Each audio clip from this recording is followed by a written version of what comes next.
Well, good evening. My name is Rashad Kasawa. I'm the director of the Jackson School of International Studies, and I'm very pleased to welcome you to this evening's Way lecture. This lecture series celebrates our friendship with the Way family. The Griffith and Patricia Way series has been going on since 2007. And in this time period, we have brought various specialists on Japan to our campus, and the topics of presentation varied from social sciences to humanities to art, and as we will hear tonight, law. We have been fortunate having this support and the friendship of the Way family that enabled us to hear some leading scholars in these fields and to share their thoughts on various aspects of Japan with us. We have Bill Way with us today from the Way family. I'd like to recognize him and welcome him.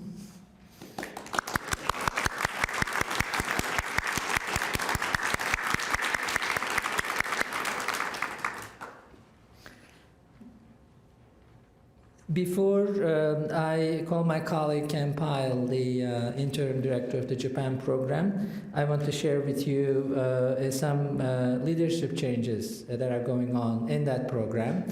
First of all, after more than 15 years of dedicated service, Maria Ancherdugi stepped down as director earlier this year, and she's now looking forward to a very well-deserved sabbatical.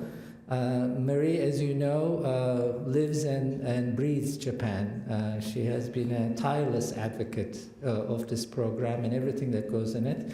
And in her service, she really gained our respect and affection and gratitude. So I'd like to thank Marie for all her service.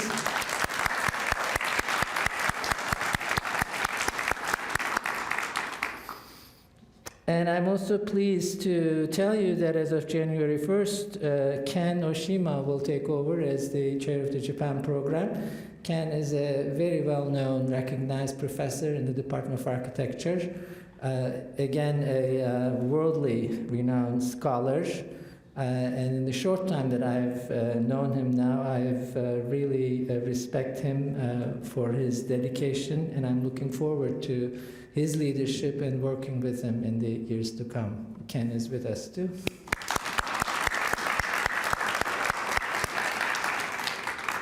And between the time that Murray stepped down early in the fall and Ken, the second as we call him, will come in January, my colleague Ken Pyle agreed to step in as interim director.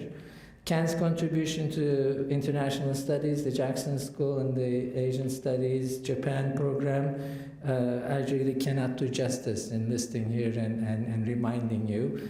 We've been fortunate in having him as a colleague and as a leader, and I have been grateful for his willingness to step in this transitional period. So Ken will now introduce our speaker tonight. Ken.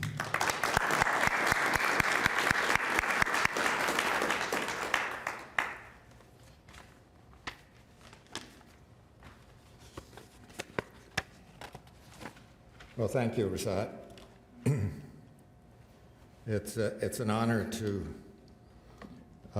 introduce our speaker and also to acknowledge the contributions that Griff and Pat Way have made to the University of Washington, to the Japan program specifically, but also university-wide, and also to the larger community. I talked with the Ways yesterday, and they expressed their regrets that health problems make it impossible to be here tonight. But I know that as a lawyer who practiced in Japan for decades, Griff in particular wanted to hear tonight's lecture. Well, in establishing this Way-endowed lectureship in 2007, the program wanted especially to acknowledge these contributions that I've just mentioned. Several years ago, I had the honor of speaking about Griff when he received the Kuncho, the imperial decoration from the Japanese government.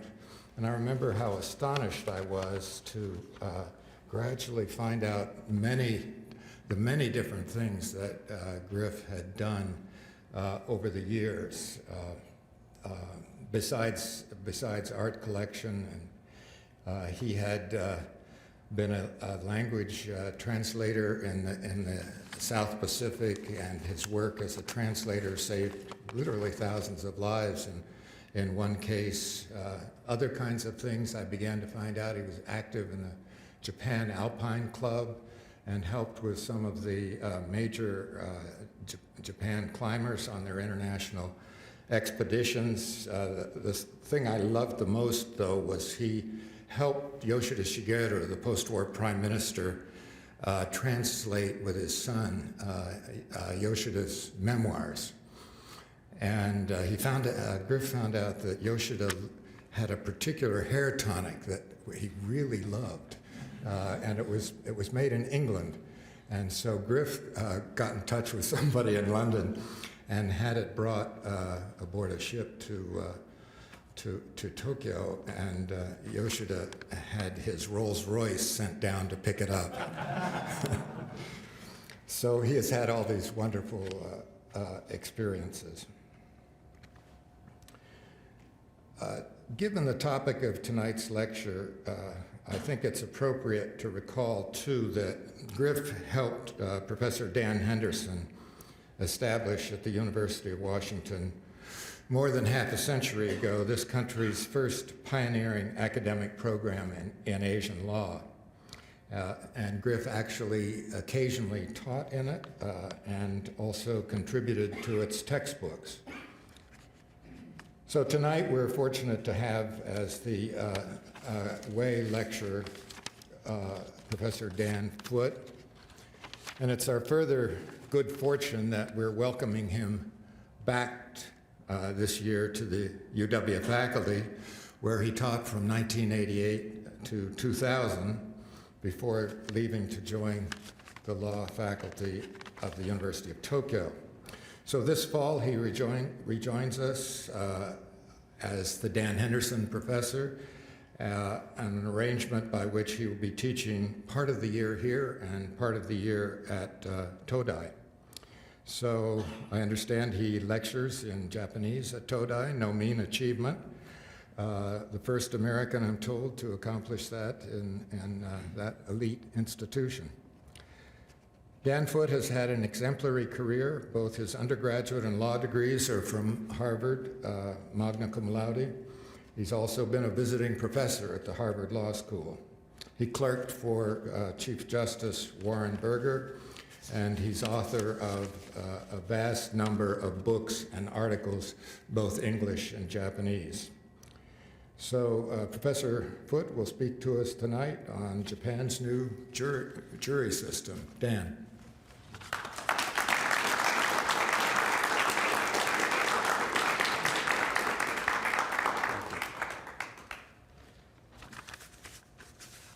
Thank you very much. It's nice to be back and to see so many old friends and so many of my students as well. Thank you all for coming. It is for me a great honor to be invited to give the Griffith and Patricia Way lecture. Griff and Pat, of course, have spent their lives bridging the U.S. and Japan, the U.S. and Asia in so many fields, and they've been great friends to the University of Washington. They've been great friends to me. I feel sort of a special connection as well. They're both graduates of the Navy, U.S. Navy Japanese Language School in Boulder, Colorado. So was my father.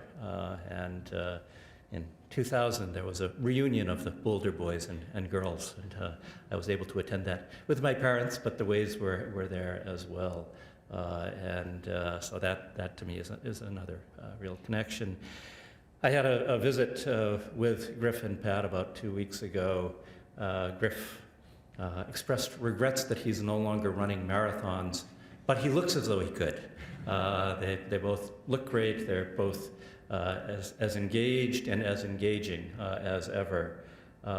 Needless to say, they're deeply interested in what's going on in Japan.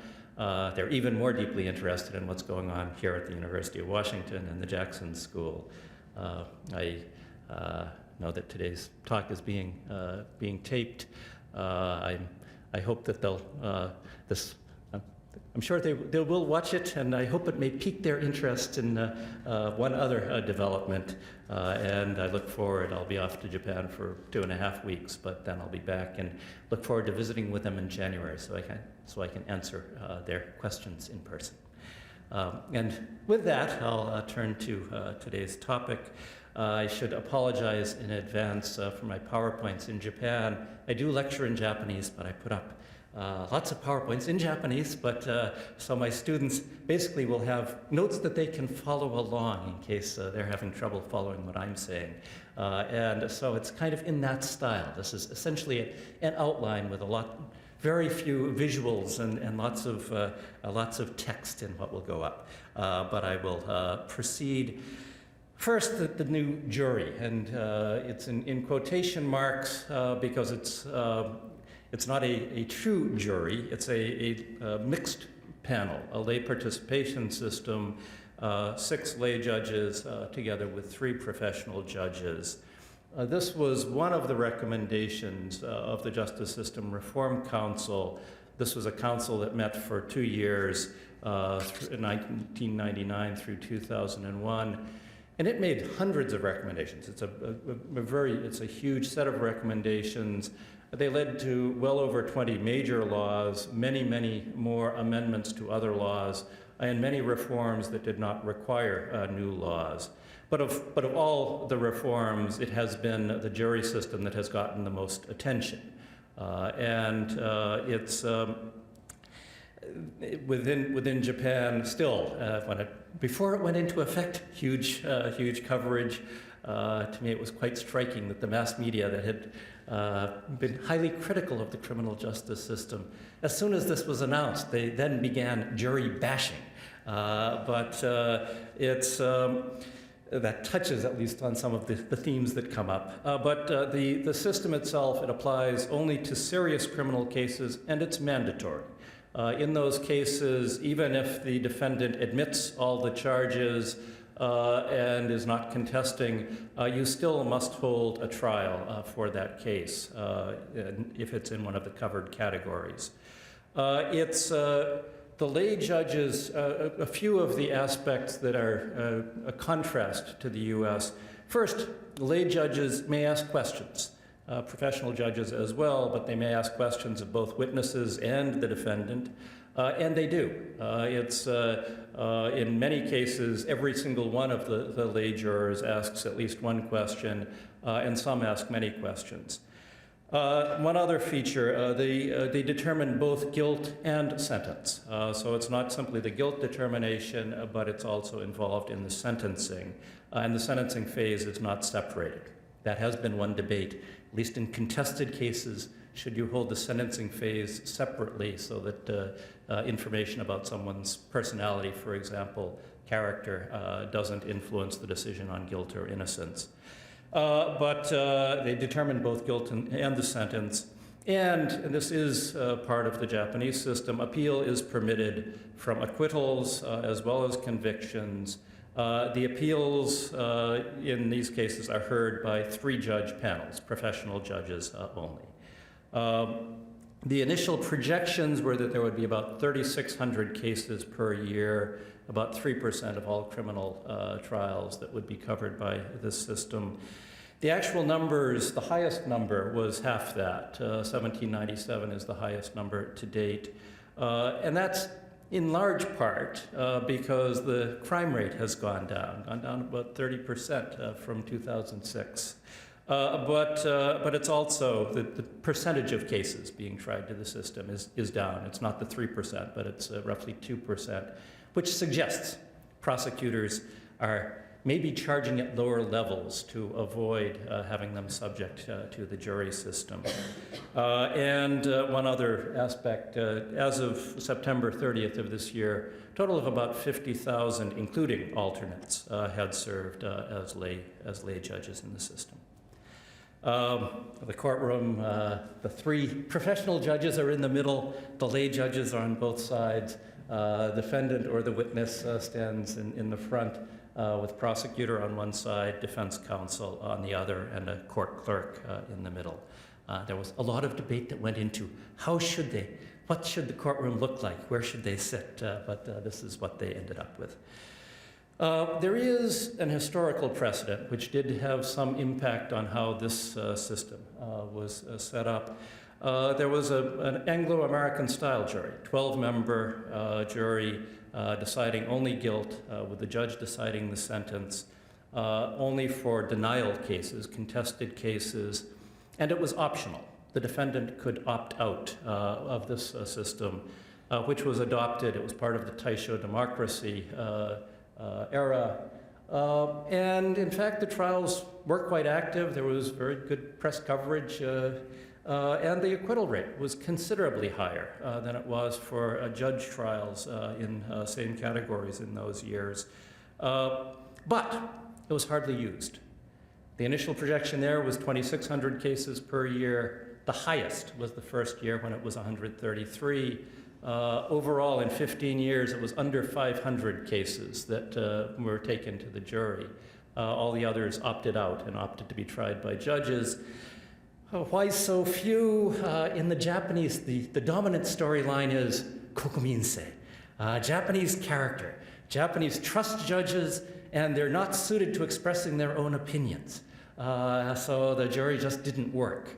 But there were first costs. If you were convicted, you were responsible for the additional costs of the jury. The judge could overrule, if the judge disagreed with the decision by the jury, the trial judge could overrule the jury, and of course the appeal, and there were other procedural barriers. But even though I can't find anything in the materials to confirm this, my strong suspicion is that it was largely the stance of defense counsel. That defense counsel discouraged their clients from using the jury. After all, criminal cases don't pay that well. These weren't government-provided counsel at the time, and it was a lot more work. So I think it may well have been defense counsel who were persuading them not to. In any event, this was optional, and part of the reason the new system is mandatory is to avoid that, to ensure that cases would in fact be tried to the Saibanyin system. So the old system was suspended for the duration of the hostilities, but never reinstated.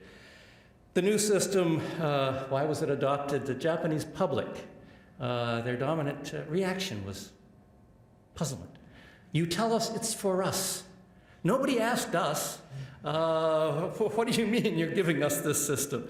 But the rationale, the stated rationale from the Reform Council, three elements. The first two sound similar, but one, the trial process will become easier for the public to understand.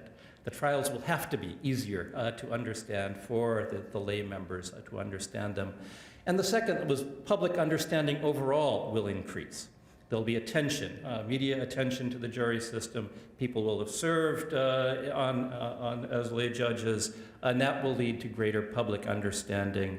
But a third was participatory democracy, and kind of an overriding theme. One of the major themes of the Reform Council was transforming Japan, transforming the consciousness from that of being governed subjects to being governed objects to being governing subjects. And whether, in fact, Japanese are just governed objects is another question. But in any event, this was the most concrete manifestation of the goal, was the jury system, in which people would play a direct part. But there were a backstory, various other motivations as well. And one of these was for a pocket, but a pocket that was very strong proponents of the jury system, is distrust in the existing criminal justice system. Perhaps because some of my early research was on the death penalty retrial cases of the 1980s. I attribute part of this to those cases, but I think it's true. The jury system took on a lot of steam after these cases. These were 4 cases that generated a tremendous amount of attention in Japan, in which, after a relaxation in retrial standards, 4 people who'd spent their adult lives, in a couple of cases, nearly 35 years on death row, achieved retrials. They were acquitted in the retrials, and in 3 of the 4 cases, with the retrial court basically saying they were innocent and there were problems, perhaps fabrication of evidence, at least refusal to disclose exculpatory evidence, confessions and the like.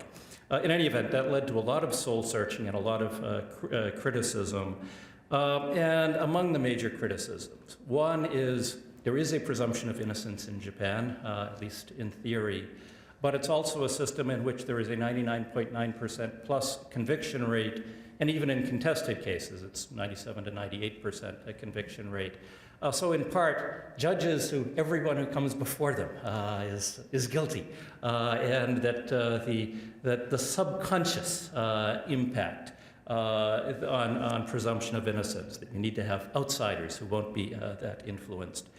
Another is prosecutor dominance. One of the phrases is, in Japan, it's not trial by the courts, by the judges, but rather it's trial by the prosecutor, and the public trial as a ceremony, basically just to confirm the results of the prosecution. 2 of the principles that supposedly apply in Japan are orality and directness, which means judgment should be based on direct oral testimony at trial. And these are principles that, if you read Japanese textbooks, supposedly are part of the system, but in fact, trials have been just passing documents across for the vast majority.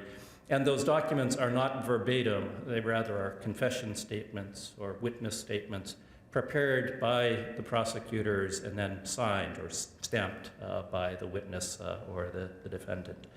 So another is a lack of effective check on the system. And some of the noteworthy reactions, 2 I'll highlight. One, this was Hirano Ryuichi, who was on the faculty when I was a student at the University of Tokyo, but had retired by the time I got there, but a leading criminal procedure and criminal law scholar who, in an article that, given the quotes from it, you might suspect got a lot of attention. He starts off by saying Japanese criminal procedure is abnormal, it's even diseased. And then among the things he says is that judges don't believe the courtroom is suited to telling the truth. They'll go back to their chambers, they'll read the documents, but they don't really pay attention to what goes on in court. But he says the documents, they also contain many things that are untrue. How can judges think that they can overcome this and they can see through the untruths? And he also said the retrial cases are just the tip of the iceberg, but closes. The final sentences are here. Is there any way out? Maybe not, unless a lay participation or jury system is adopted. And then he closes by saying they're really quite hopeless. But this lay jury, or lay participation or jury, why was it important?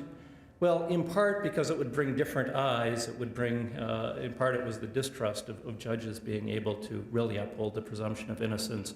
But in part, it was other things, other reforms that would have to come along as part of the changes. And in that regard, another quote here, this is my good friend and former colleague, Inoue Masashito, taken here at the University of Washington when he was visiting in 1996. But he was also a member of the Reform Council and chaired the committee that recommended the jury system and basically worked out many of the details. He, by listing him here, it may sound as though he was a strong proponent of the jury. He was not. He was regarded as a conservative. He was quite shocked when he was appointed to the Reform Council, and some publication described him as the ultra-conservative. But in some ways that may have helped him, because he had the image of being very conservative. When he suggested things that were more progressive, it carried more weight than it might have otherwise. In any event, in part of his response to Hirano was, well, the real problem is the adversary system itself. It's not working well. It's not working well in part because defense counsel don't have any real tools, and because they don't have sufficient tools, skilled lawyers don't want to do criminal work. So basically he was suggesting that there's a need for more tools, and through that it will attract better qualified lawyers. One other development, Chief Justice Yaguchi sent judges to the US and Europe to investigate. And it's not clear whether this was directly tied to the retrial cases, but at least at the time there was a lot of discussion in Japan about push to introduce a lay jury system. And that presumably was part of the reason that he sent these delegations. One of the judges visited University of Washington first and stopped by my office and said, "It's a really tough assignment because I don't know what answer he wants. I don't know whether he wants me to come back and tell him, no, it absolutely doesn't fit, or it's good." He went back and said it's terrible. It's a terrible system. Whether a coincidence or not, when the system was adopted, he quit the judiciary and became a professor. In any event, but the fact that Chief Justice Yaguchi, Mr. Supreme Court, had sent these delegations is at least significant in showing that the judiciary was willing to consider it. So that is one other development.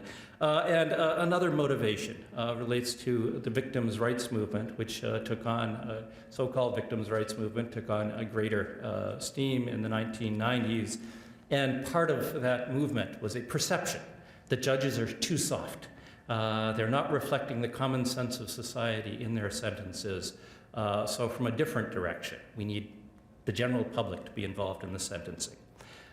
Some of the issues, one issue, there was a pocket, including some former judges, not the one I just referred to, but some others, who strongly argued that the system is unconstitutional.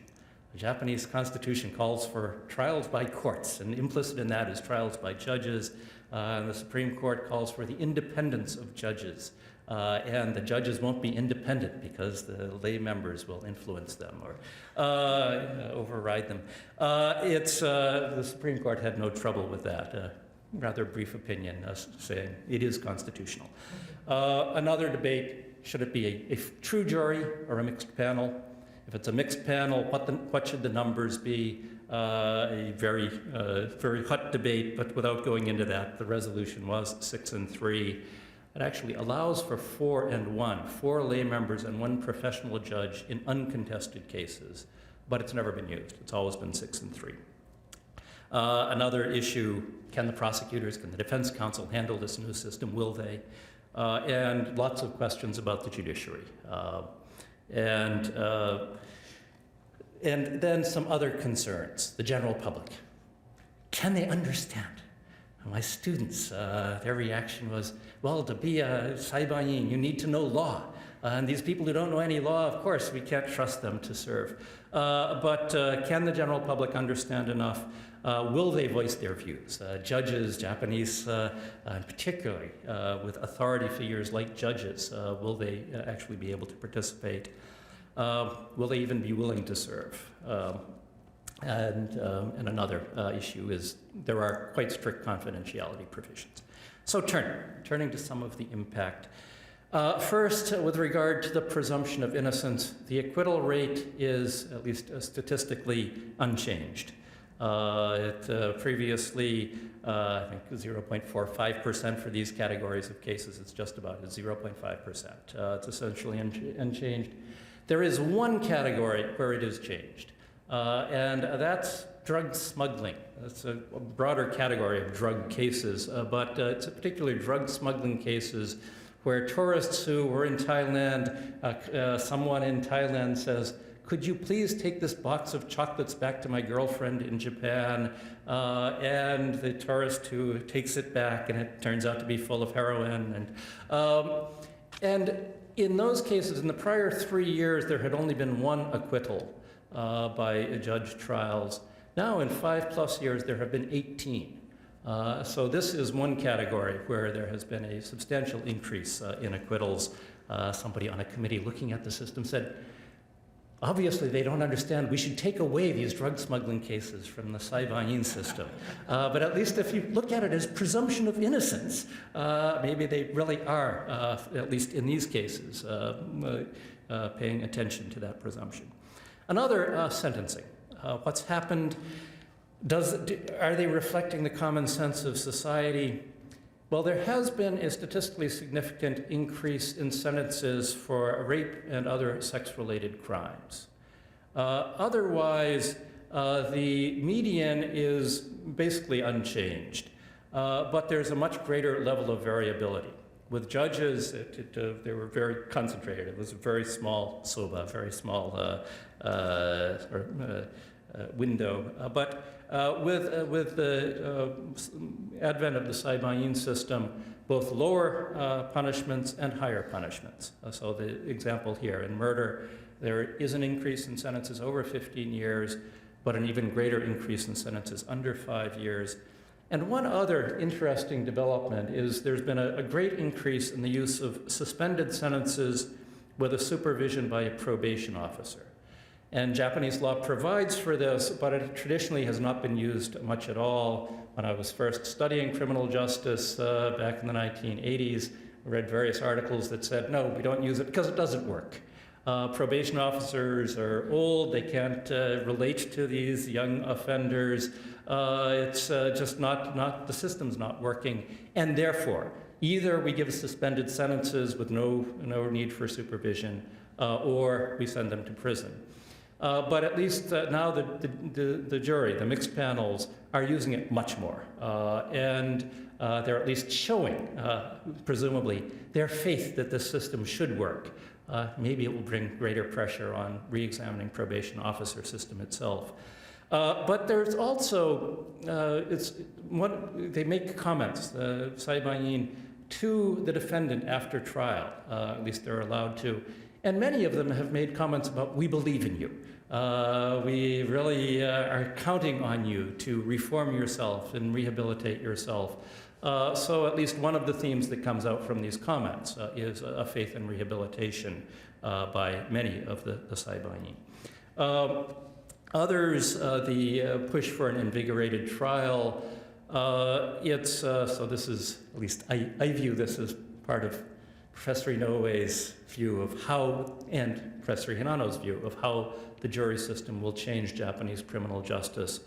First, to have trials in which the members of the public are judging, you can't just pass some of these documents. Sometimes it's several huge piles of these witness statements and confession statements.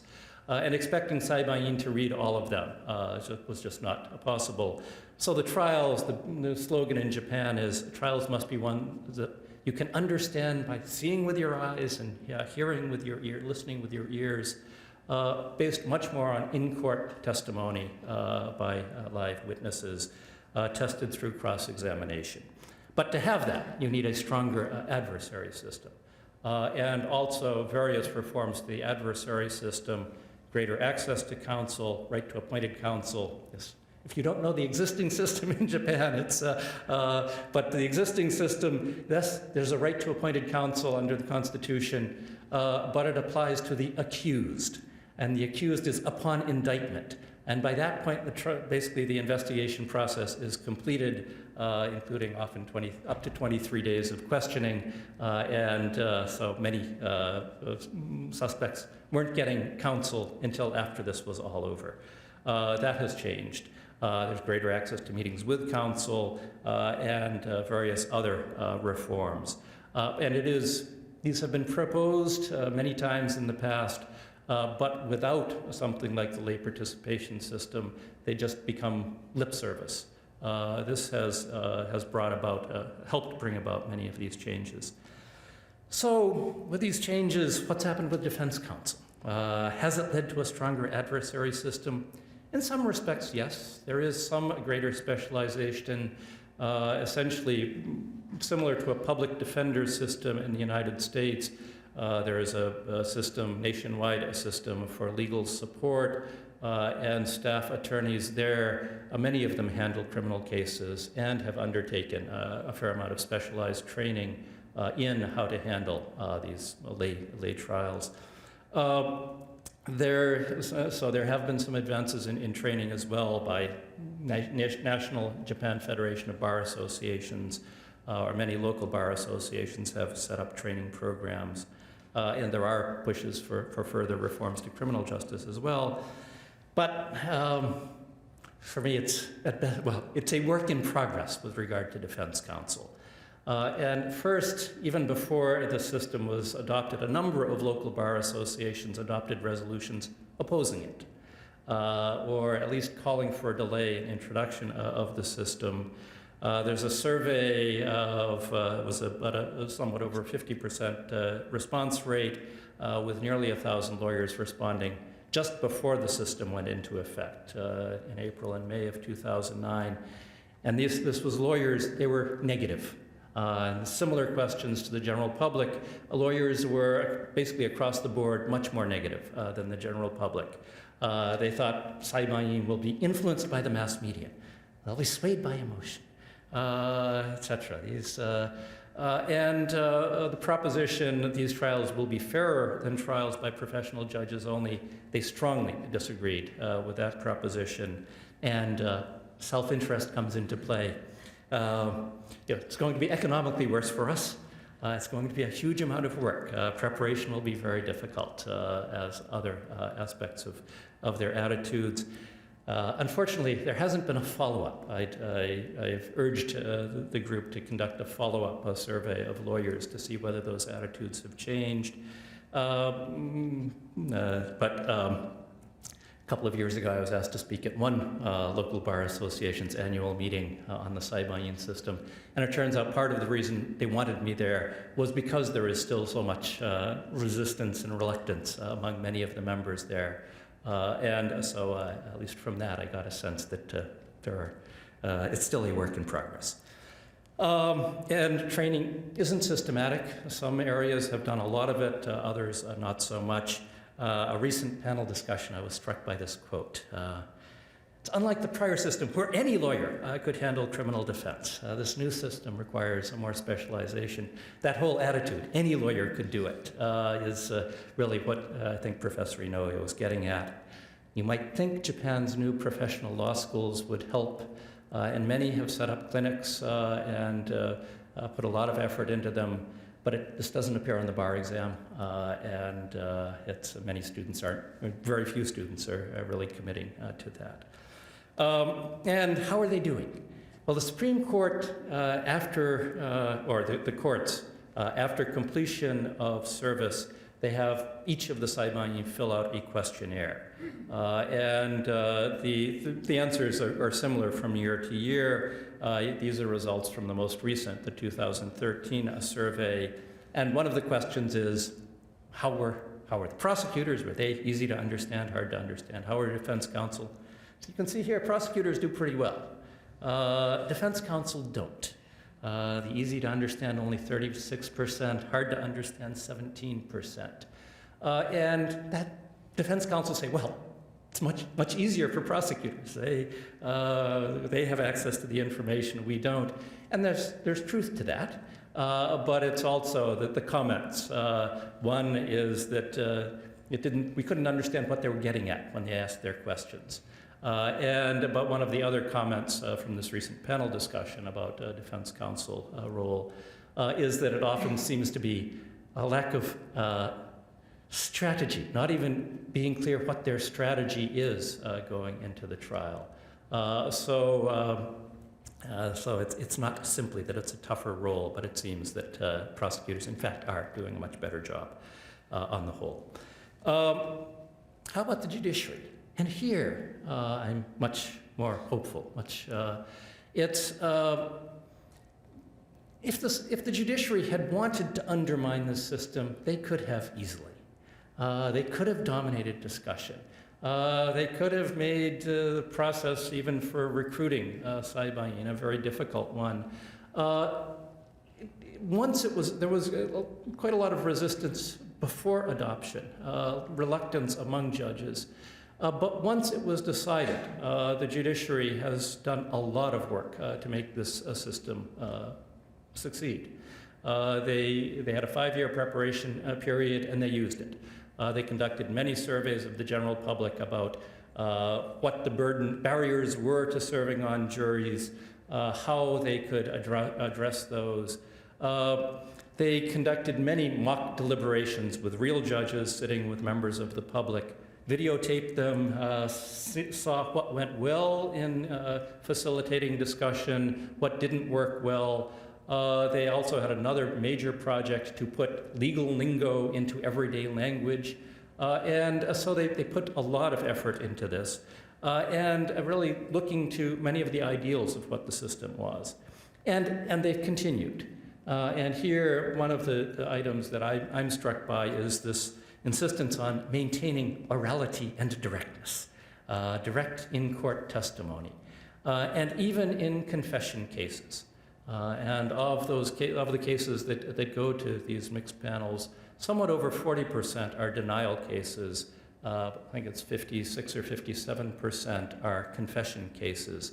In the confession cases, prosecutors and defense counsel said, well, we don't need to call witnesses. We'll just give you the confession statement.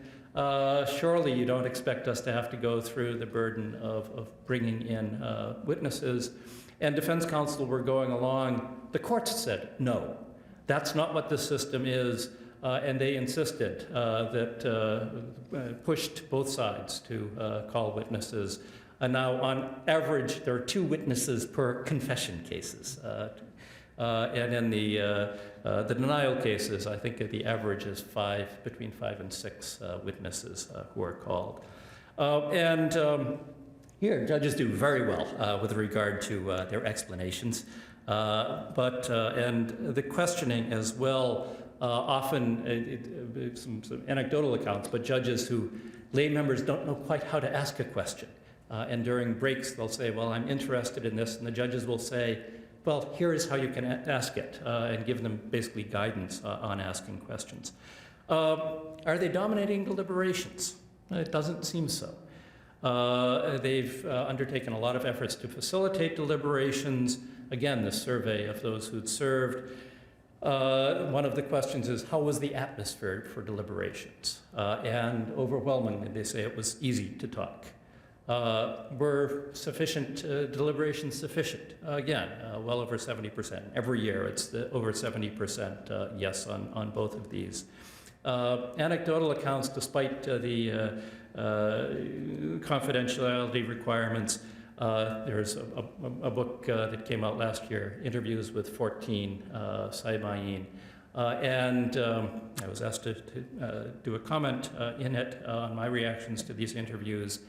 One of the things that struck me is basically every interview, they talk about the efforts the judges made to sort of get to know them at the start, make them comfortable, efforts to allow them, to get them talking in the deliberations. So the anecdotal accounts, but also the length of deliberations.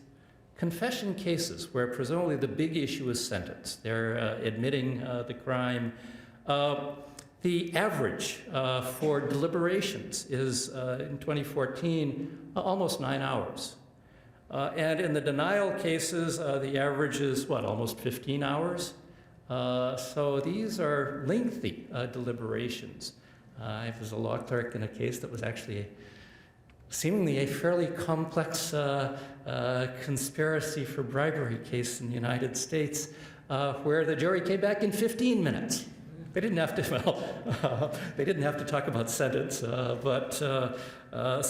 when you look at these numbers, they really are taking a lot of time. Are they honoring the lay judge views? Appeals court, one of the concerns was appeals court tried only by professional judges, they can overrule this, basically. There has been strong respect for decisions by the Saibayin, including in one of these drug smuggling cases, the High Court had reversed the acquittal. And the Supreme Court re-reversed and sent it back down, but said, particularly when it's a lay panel, a mixed panel, you should have great respect for their fact-finding. In fact, the reversal rate on appeal is considerably lower than it was the prior 3 years for the same categories of cases. And the mistaken fact-finding at the bottom, well under 1% of cases reversed for mistakes in fact-finding. How about sentencing? Well, sentencing is, first, members of the general public really don't have much of a sense of what the sentencing standards are or why they are.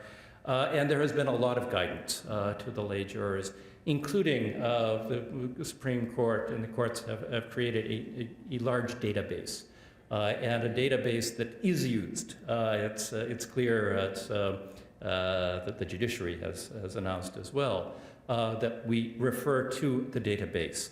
And that's an important part of the deliberations. And the database allows a search by keywords for prior cases, but to examine what the sentences have been by a variety of criteria.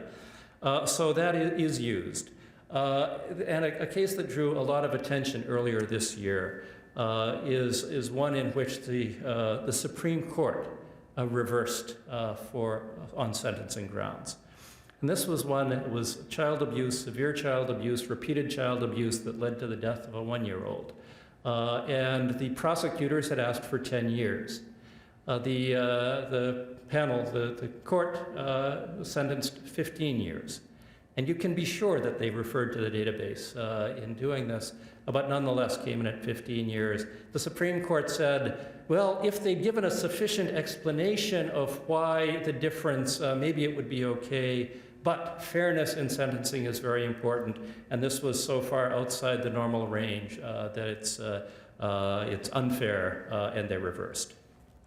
But even with that, the reversal rate for sentencing as well has been much lower than it was with judge trials. So here too, it seems as though courts are largely respecting the decisions by the panels. And I also see a real shift or a significant shift in attitudes within the judiciary. There was a lot of skepticism, a lot of reluctance within the judiciary prior to adoption. Post-adoption, a gathering I was at where judges said, we want to handle these cases. They're exciting, they're stimulating, and it allows us to build our skill set. So at least that shift in perception within the judiciary about whether or not they want to handle cases. And a comment by Supreme Court, then Chief Justice Shimada in 2012, or I guess he was already had retired at that point, basically saying, I wish I'd had the opportunity. I wish this had come in, because when I talk to judges who handle these cases, they say through judging these cases, we've rediscovered the true nature of what criminal trials should be. It's opened our eyes to new ways of looking at things. We just input all these concepts as stereotyped formulae. But now when people ask us, well, why is this? We have to rethink what the nature is, what the true concept is. So that too, I take as a very positive sign. Whether it will continue is one issue, but one of my concerns had been there are two tracks. The Saibayin trials are invigorated, live testimony, cross-examination. But to date, the non-Saibayin trials follow much the same old pattern, just passing documents across. One of my fears would be slipping back. But recently, at least some judges are saying we should expand this to the non-Saibayin trials too. At least contested trials, we should have more of this live in-court testimony. And if that's the case, then if anything, the trends seem to be going the opposite direction. A couple, first, lay judges. Are trials easier to understand? By all accounts, yes. Efforts to make them easy to understand. The fact that there is live testimony. Often trials passing documents across without even telling you what's in the document. So you can see that a document's been submitted and accepted, but that's about all. That alone, but also the various parties are trying to make these cases easier to understand. Do lay judges understand them? They say so. These survey results. Even the trials lasting over 6 days, which is the longest period that they list, even there, over 60% say it was easy to understand. They seem to be understanding. They are participating. I've mentioned various of these matters. Just one more I wanted to highlight, something I just discovered this week in preparing. They prepare written feedback to the prosecutors and defense counsel, comments on what went wrong, or what it was they'd found difficult to follow, the performance, basically, of prosecutors and defense counsel. And this is available to prosecutors and defense counsel to review and to think about as they prepare for the future. So there, too, lay judges participating.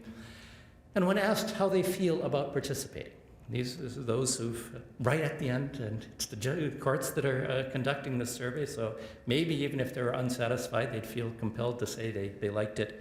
But every year, it's been 95% have said it's either an extremely good experience or a good experience.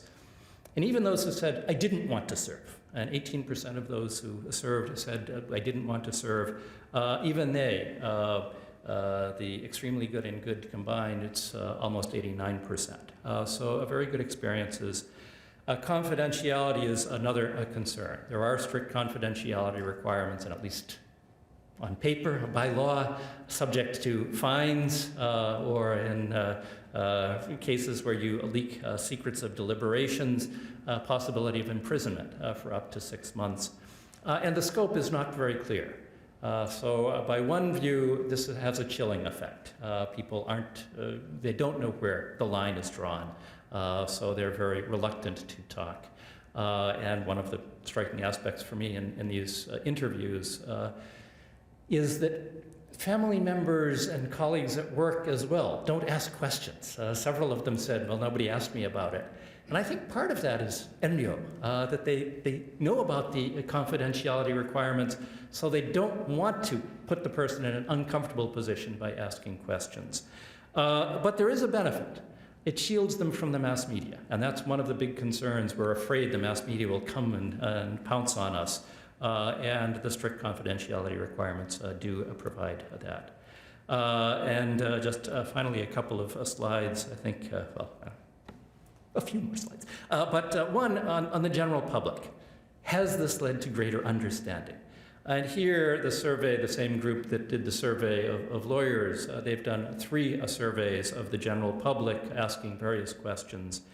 And looking at the results, there is increased knowledge of the Saibaiyin system itself, including what the standards, how you get out of it.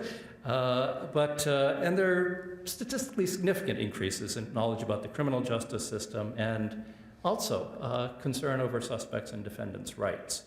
One other thing that's caught my eye is the citizen monitors. This is a system in which it's a group that go in and sit in on trials and observe, and then conduct shadow deliberations. While the jury is out deliberating, they do their own shadow deliberations in the same case, and then go in when the judgment is read. And so there are these, at least some spillover effects on raising awareness. Trust, there has been a modest but steady increase in overall approval. The 2014 study, it was up to somewhat over 40% who said they supported the system, about 30% who said we don't really have an opinion one way or the other, and under 30% who said we oppose the system. So it's still modest, but steady increases. But also increases here on many items related to trust in the system. The same things I've listed earlier for the lawyers where they didn't trust. Here, over these 3 periods, there's been steady increases in trust in this system. Do they want to serve? Well, no. The earlier surveys, the first survey said only don't want to serve, don't much want to serve. And the results were so bad that the cabinet changed it to say, I don't much want to serve, but I will if it's a duty. But even in 2009, just before the system was set to take effect, even though it is a duty, I won't go. Over 25% said that. Recent survey results similar, well, at least over 60% say I don't want to or don't much want to serve. And there also the percentage who are, receive notices and then seek a waiver is nearly 60%. And even though they receive a summons, they haven't gotten a waiver, another 23% aren't showing up, even without an excuse. And this has gone up each year. So this is a troubling trend, but counts in Japan say, well, this shows that Japan hasn't really been established well and isn't well supported. Is Japan really that unique? Yes, the U.S. much higher when you surveys about do you support the jury system, or then very high ratings. But in fact, in the U.S., those who are called, there are many cities in the U.S. where 70% don't show up, so it's not just Japan, I would suggest. Finally, just a couple of broad comments. One on judge-prosecutor dynamics, and here, at least in Saibain trials, and to some extent, part of this is pretrial settlement proceedings as well, where the judges play a very strong role in planning for the case, and the relationship between judges becoming a much more central part of the trial process.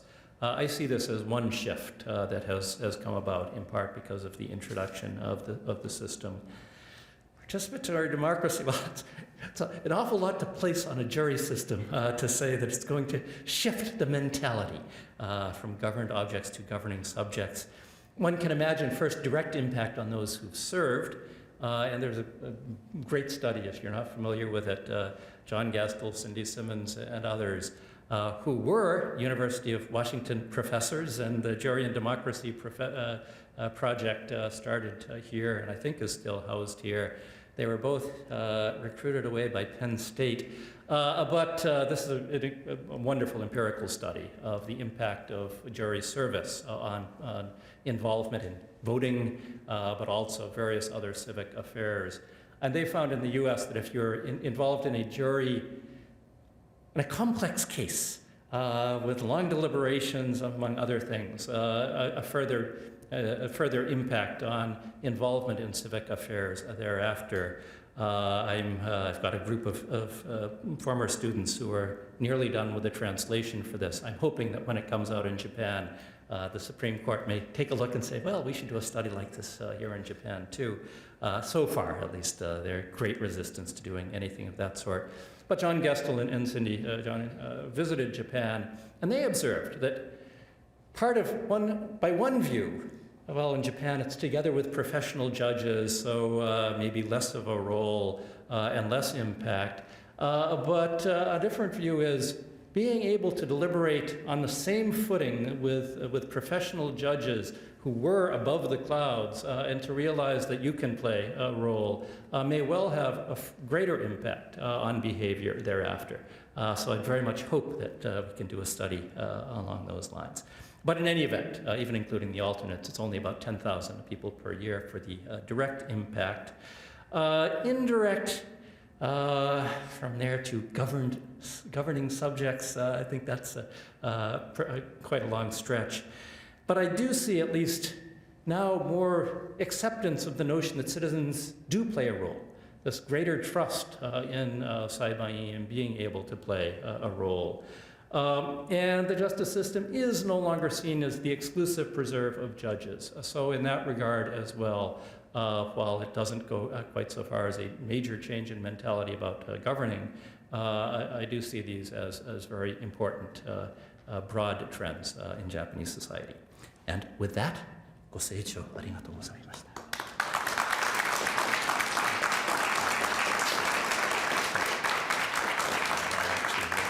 Subject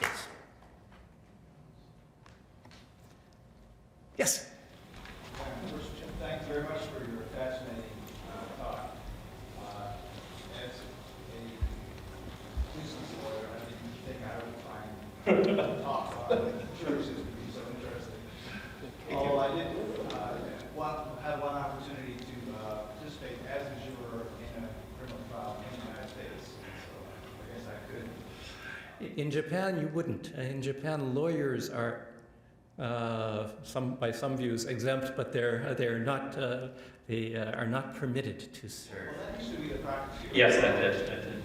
My question to you is, how are the jurors selected? You did talk a little bit about how the judges help to indoctrinate them, or at least get them accustomed to their duties, but how are they trained to perform these duties?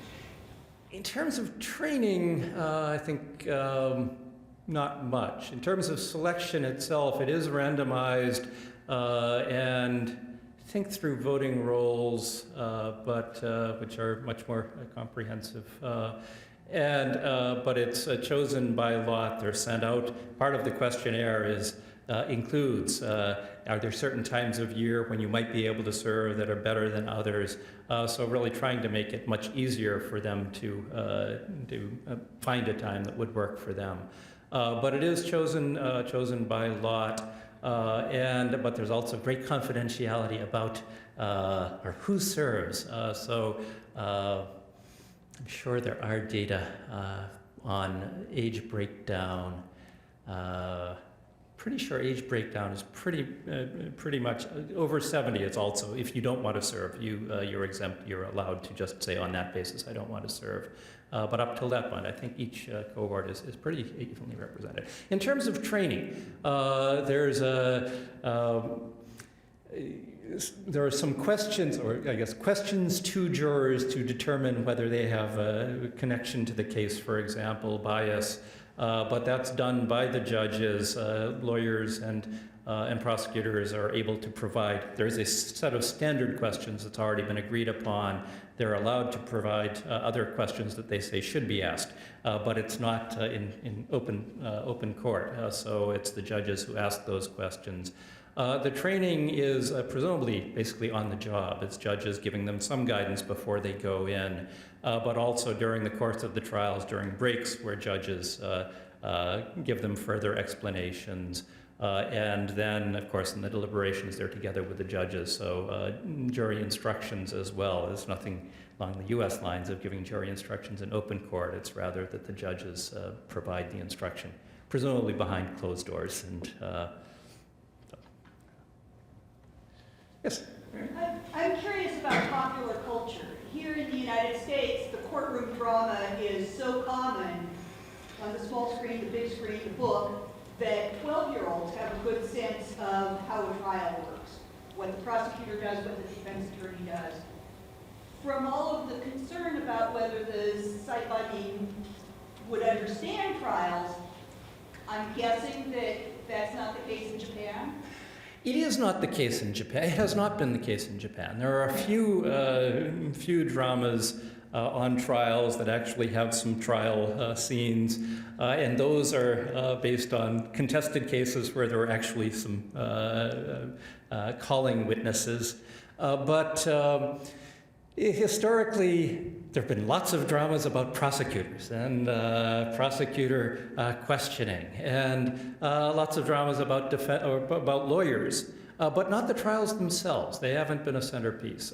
Since one of the developments, and sort of part of the explanation, I think, for increasing knowledge, is the spillover that it's now these are more interesting and they are much more appropriate or exciting for television dramas, and so there has been a rise in television dramas that focus on the courtroom.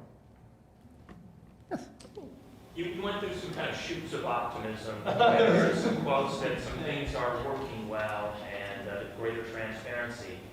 Yet I looked, if I understood one of your very first statistics, is that the acquittal rate has remained the same and almost non-existent.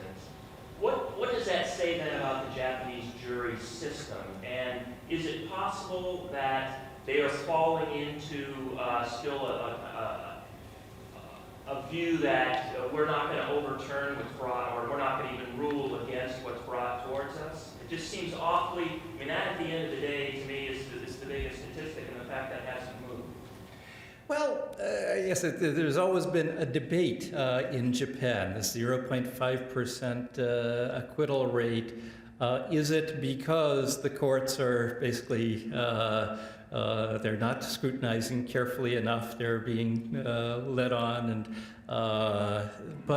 or is it because the prosecutors are screening carefully and basically eliminating cases, or either because there's insufficient evidence, or the category in Japan of suspension of prosecution, which is supposed to only be used when there is sufficient evidence of guilt, but it would not serve the interests of society to prosecute. But at least anecdotally, some cases that are borderline where prosecutors will suspend prosecution and put it in that category.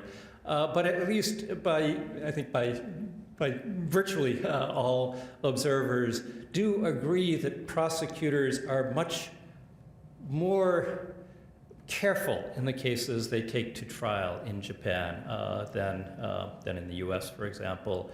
And that in Japan, the shame of bringing a case to trial and having an acquittal is vastly outweighs the shame of letting a guilty person walk. And so, again, as 0.5% seems as though it's really just an amazingly low figure. I guess part of the additional is the lower number of cases being prosecuted. At least one possibility is that prosecutors in borderline cases where they thought they would be able to get a conviction with judges before, but think maybe with the new system they won't, that they're either shifting them to a lower crime or not indicting those cases. But I guess I look at it and the 0.5%, the first couple of years, they were the easy cases. They were the confession cases, largely. Now we're getting much more complex cases that are coming to the system, but still the acquittal rate is remaining at this level. So I don't see this, I don't look at this and say, well, the system obviously is not working. Yes. The trial judges write the opinion that goes up on appeal. I know that when the forms were made and enacted, the lay participants don't have an official capacity to influence that writing. There was some concern about that. However, it seems from your presentation that lay persons are participating. Does that concern you, the fact that only the judge has responsibility for and control over the opinion that goes up on appeal? Well, it is the judge who writes it, but certainly it's the views of the Saibain that presumably are being reflected in what is written. So it's reasoning, yes, I think part of the explanation for the much longer deliberations in the US is that it's not only guilt or acquittal, conviction or acquittal, and it's not only sentence, but presumably a large part of this is working through what do we think, what are the facts for the fact finding, which is part of the trial writing process. The case that was there was a subsequent drug smuggling acquittal that was reversed, where the Supreme Court upheld the reversal. And in that case, the Supreme Court said, well, this opinion, I think, was 60 pages long. It's convoluted. It's so hard for us to understand. How could a Saibain possibly have understood this? And so it was basically highly critical of the way the judges had done their job, and that given the way the judges had done their job, that the jurors, the lay members could be excused for not having understood. And that's a reason, basically a special circumstances that justified reversing the acquittal. But at least my assumption is that judges in writing the opinion are not simply writing on a clean slate and taking only what the Saibain have said as to guilt or innocence, but also taking into account the views that they've expressed with regard to the facts and how they evaluate the facts. I think if you said to Saibahin, not only do you serve in the deliberations, but we're going to expect you to write the opinion yourself too. At that point, I think there'd be many more who'd say, no, I can't do this. Yes, Duncan. What kind of voting power and authority do the lay judges have?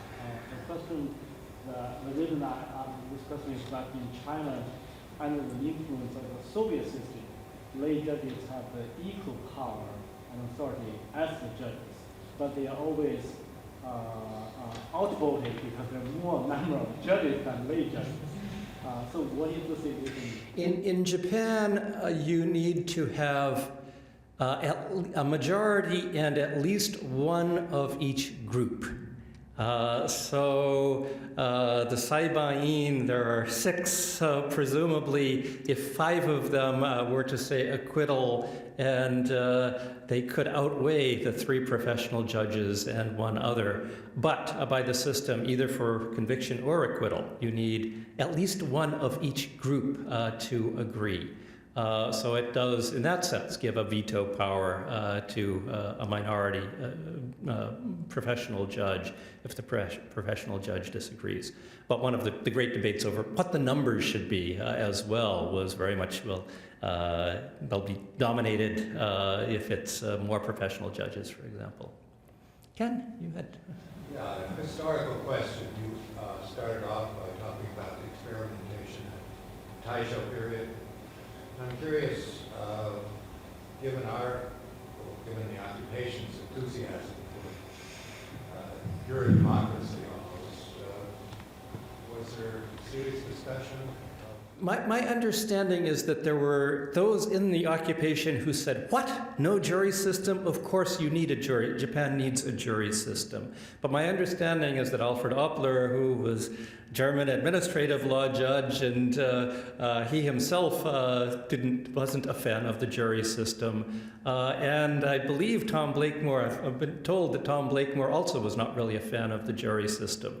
And that given sort of Oppler's role as head of the courts and law division, and Blakemore's role as chief assistant in this process, that they presumably said, no, it just doesn't fit.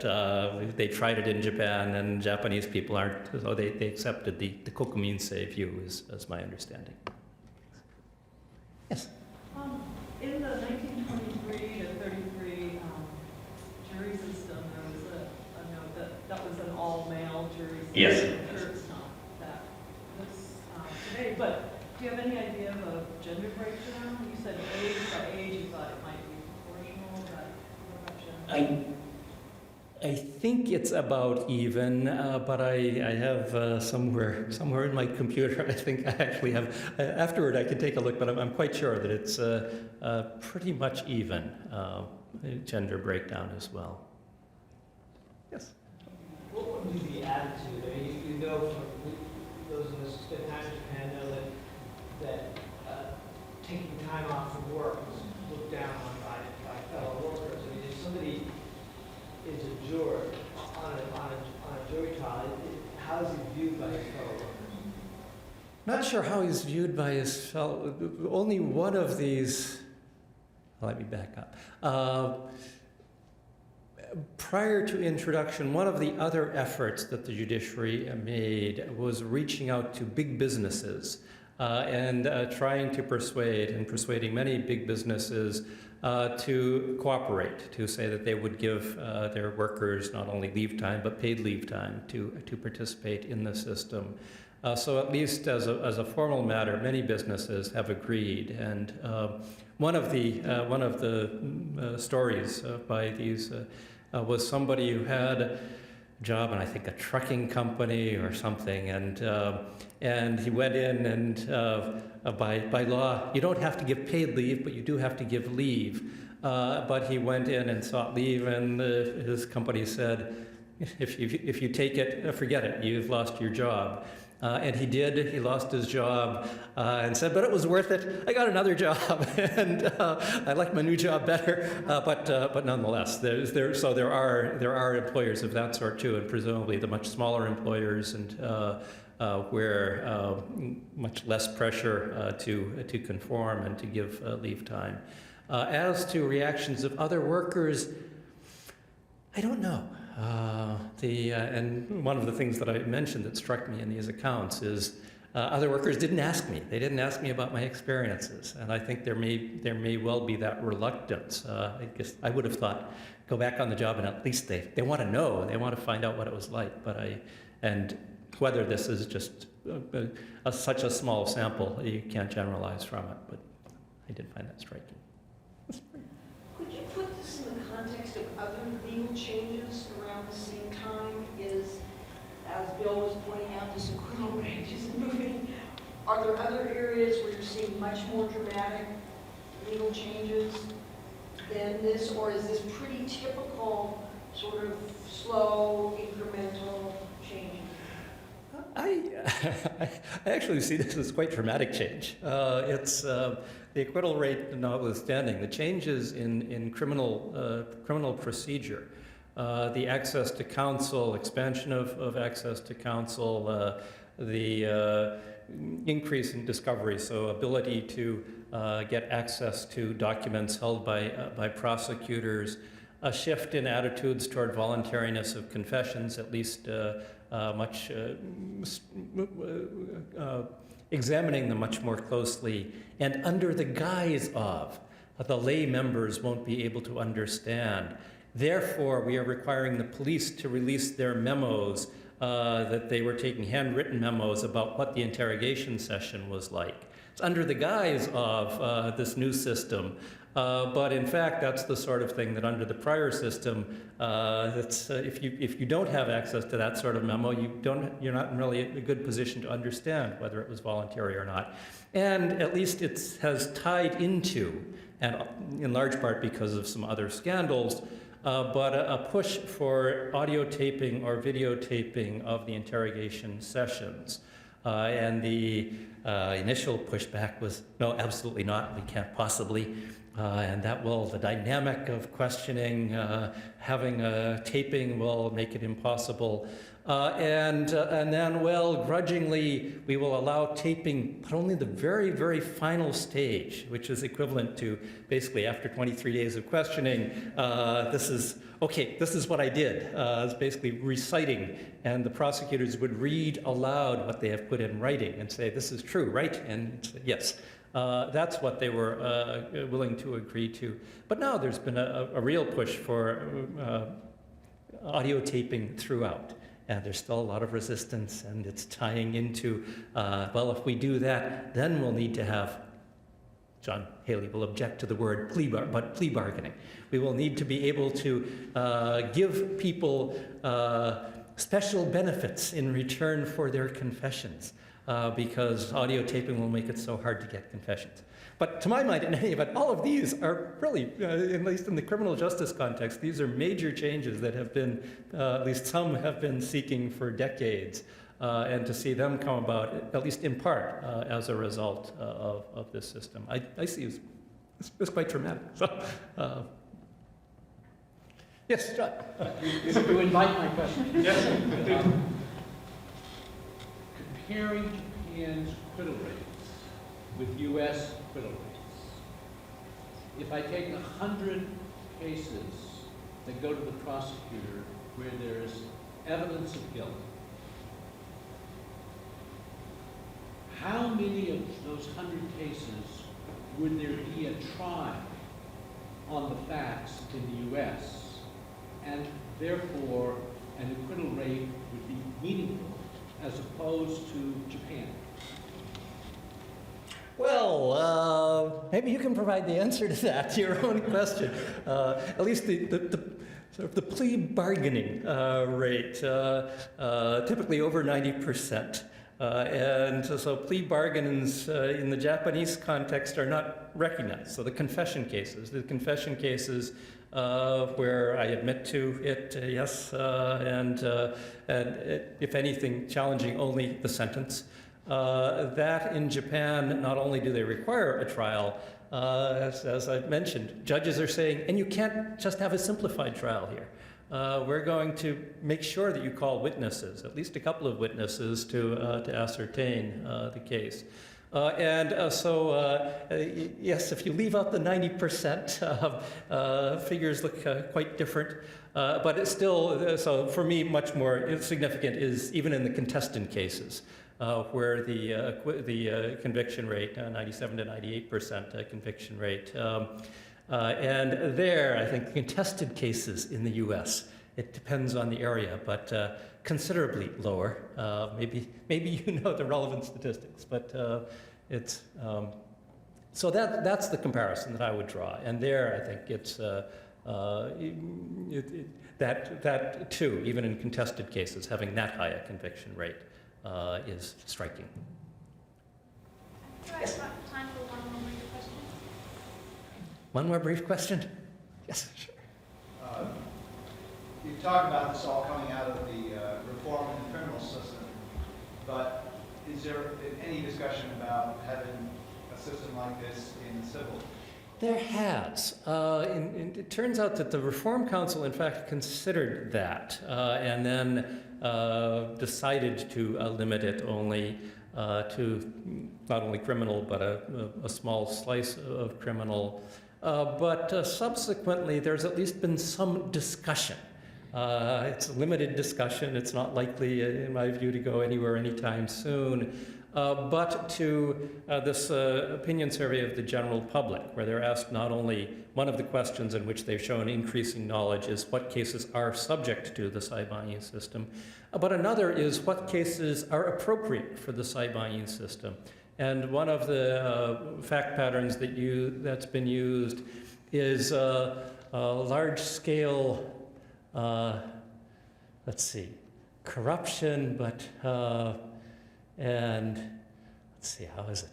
But it's in a civil context, and one other civil pattern where many members of the public say, oh yes, this should also be. This is the sort of, it was basically administrative law, government role where administrative law is implicated. And a fairly large number of the general public say, yes, this is also something appropriate for having views of the general public.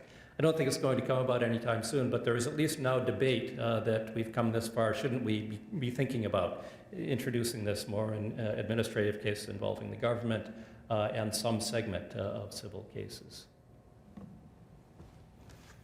Well, I think, yes, thank you very much.